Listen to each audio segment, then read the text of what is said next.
Alright guys, here it is. This is the instructions. I'm a little zoomed in, but I just want you to see everything. So we're gonna build this. As of now, I am using the cheaper version because I do want to test it. So now for my next truck, I'm gonna build this with the cheaper version.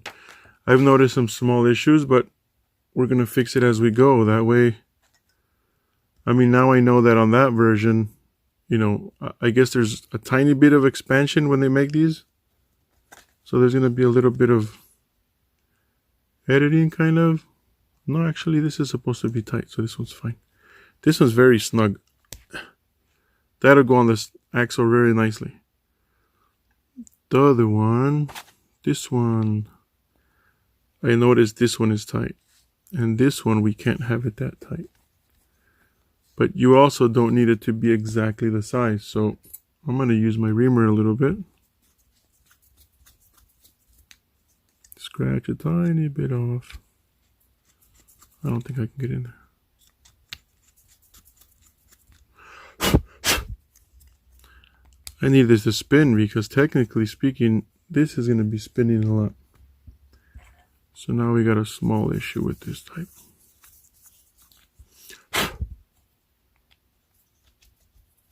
There you go. That's better. Although, I don't like that I'm having to take this off.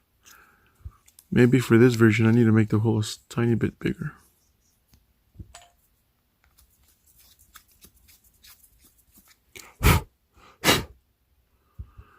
I don't think it's going to be a problem. There we go. Perfect. It's not going to be a problem because the bearing is much bigger than this. So it's only for the shaft to stick out when it's running through here. Right? So it needs to spin fast. Okay. So let's put this together the quick way. Looking at the picture, let's start with this one. So this one technically would go into the truck. We're not going to do that yet. Although when we're ready, I'm thinking about it just to show you. Remember, this, the original pin that comes in your drive shaft does not fit the end of the shaft that we customized. It doesn't fit, but it is made to go into this little yoke. So in your drive shaft, this is going to go in. We got the hole here. Wow, they really did make it bigger.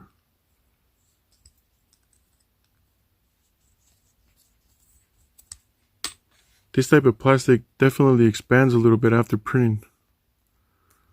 I am starting to realize that. I don't want to mess with it too much. I'll just use these.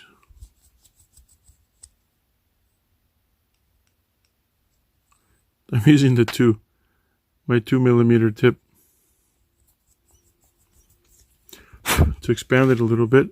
So this slides in. This is supposed to slide right in. And it's not. Shit.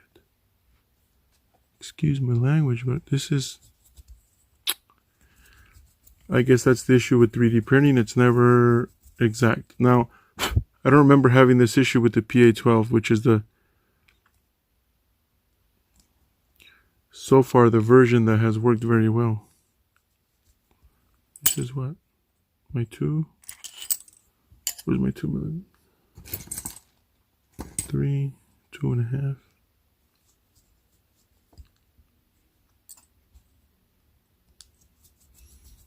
I'm going to show you this whole thing. That way you know this is a maker kit. Not much of a kit. You're getting my 2 pieces. The rest you got to get yourself and build it. But this is definitely fun for all of you that like to build things. I wasn't expecting this to be a problem. I got my trusty tools. That's not good. We're going to have to use a little drill bit. So I'll be right back. As you saw earlier, this wouldn't go in. There's a tiny bit of a difference. So what I did was I used a drill bit. This happens to be a 7/64. Now this is supposed to be, I think it's a 2.5 millimeter pin. So unless you got metric or an American 7/64, I did it by hand. Put it in. Just don't go all the way, just enough for the pin side, because actually you might have to go a little bit, because the pin is going to have to cross all the way the other way. Let's go all the way across.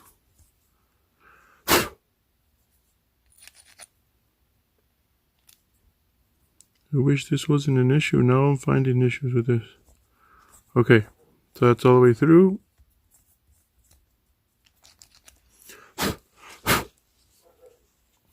So that was a, what is it? 7/64 drill bit. I just did it by hand.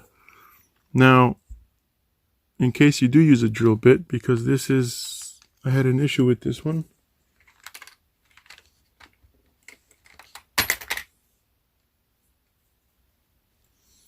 I guess we can go ahead and use this 13/64. What's the next one? This is too small. So let's use this 13/64. We're gonna go right through here by hand. I had already done it a tiny bit with that body reamer, but maybe this would be the best way. If you got any drilling tools on you, just do it by hand. It's fairly soft plastic when it comes to a blade. You know, it's hard, but with blades like a drill, it'll drill pretty easily. Alright, so we're going to get into this. So now we got this one. This guy, you're going to put the small 5/8 by 2.5, which is this one, into the yoke. You just push it in here. So the tranny output goes in here. You're going to have your pin through it. That hole stays in place. This one is going to float inside of this one, basically. That's what we're doing. So this floats in there. The way this works, and I'm going to show you, is then you got your slider, this guy.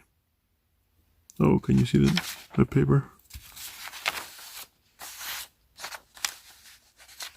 Let's get all this stuff out of the way.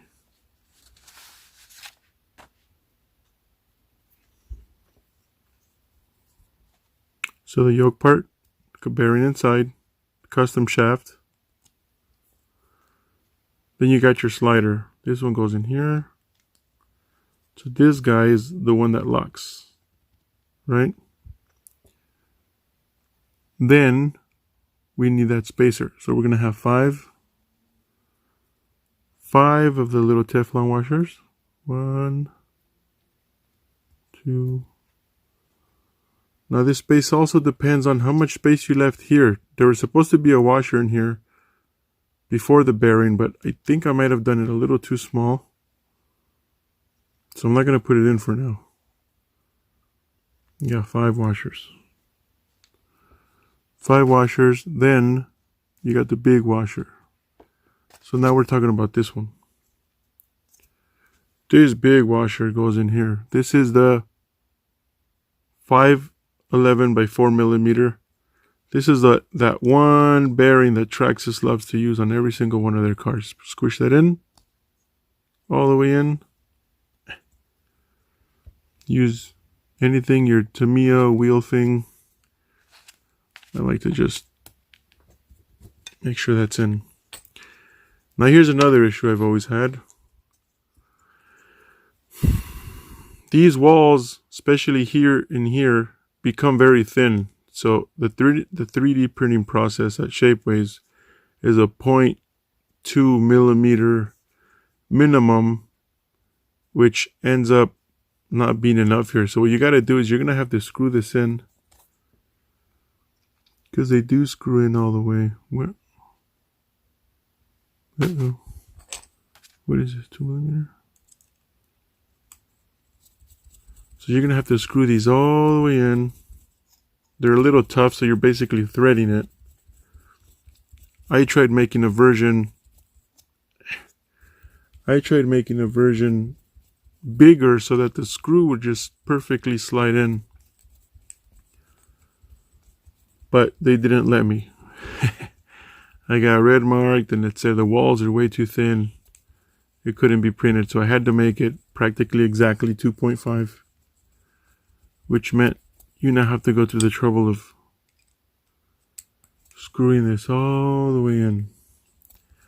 I'm about to bring out my drill to do this because this hurts. Fast forward.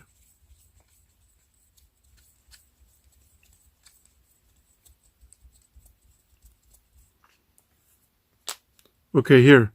So what I like to do, because once this goes into the tranny, you can see some of the plastic coming off. I like to purposely spin it to basically strip the plastic that was printed.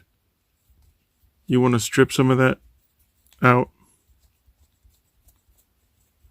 That way, when you're screwed into the tranny, this doesn't tighten up before this actually tightens up inside of the tranny.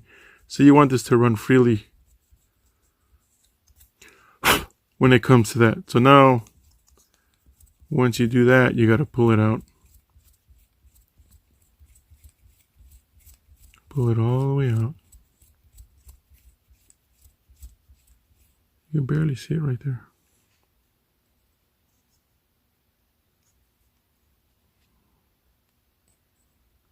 Just out there. Now we're going to do the rest. This is a quick video for fast forward purposes. I'm way too lazy to do it by hand.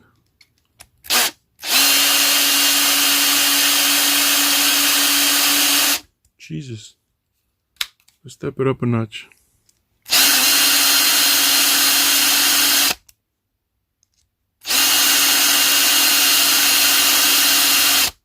Alright.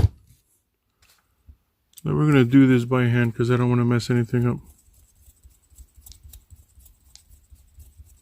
So let's make sure that's all stripped out. Look at that powder. I guess it's when they put the coloring in. I don't know if that's what makes it expand a tiny bit. Yeah, this one's a little tighter here. There, now that feels stripped.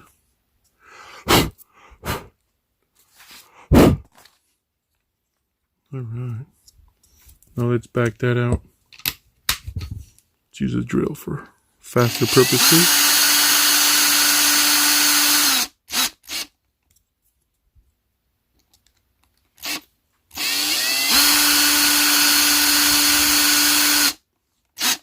Just the tips.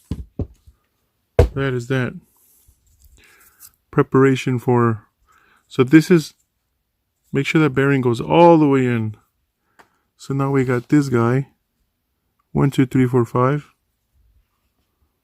Then you got this one. Pop that in. Right?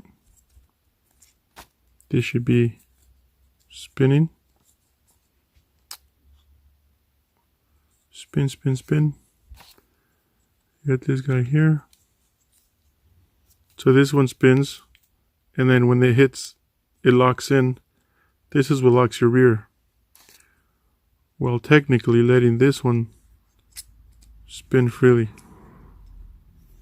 This is the one little thing that bothered me the most. Is this might actually rub. Let's see if I can get some light on it. Get the right angle. This one almost rubs. I think I scratched it off one time. And I'll do that now because, to be honest, where is it? Let me get a marker if I have any white. I used to have a silver marker, but I'm going to do it with this one. From here to here. I've tried editing this one in the file, but like I said, the 3D printing has its minimum and maximums. and they wouldn't let me do it. So now we're stuck with having to do this. So what I do is get a blade, grind it down a tiny bit.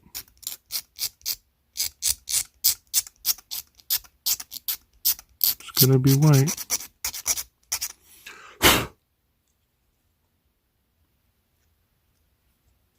It's basically, it's already flat there, because I made it flat. But, you know, there are limitations. So you can also just leave it. Eventually it'll melt itself down.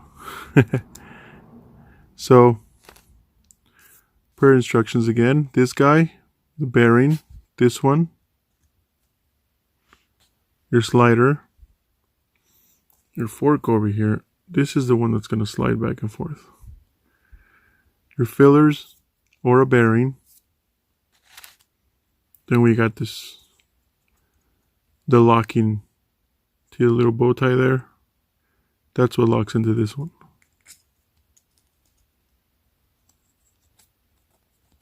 Yep. Oh, this one locks, this one stays. So then this one goes here. To be honest, the way I'm doing it now, I would like to, remember this is the smaller version. This is the original thick one. That's the original thick one. That's the new skinny one. So this is the M3 by 2 by 11 shaft by Hot Racing. And if you look it up on Amazon, it's part number SSP 32011. That is the only one, you know, if you can get it from anywhere else, it just has to be an M3 screw, so it's compatible with this. But the shaft itself has to be the thinner M2 so that it works with that shaft that we're using. So it's good. So this is held in place. And see?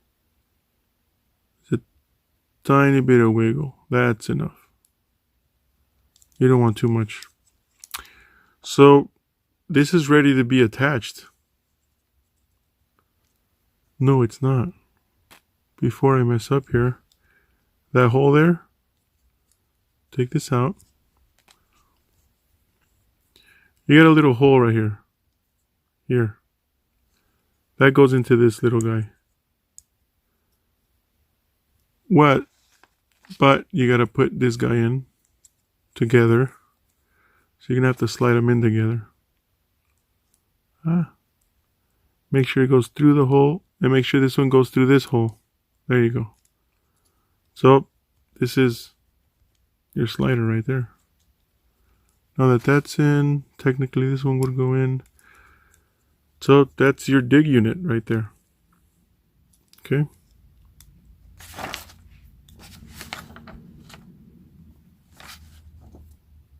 Dig unit designed by me. Thank you.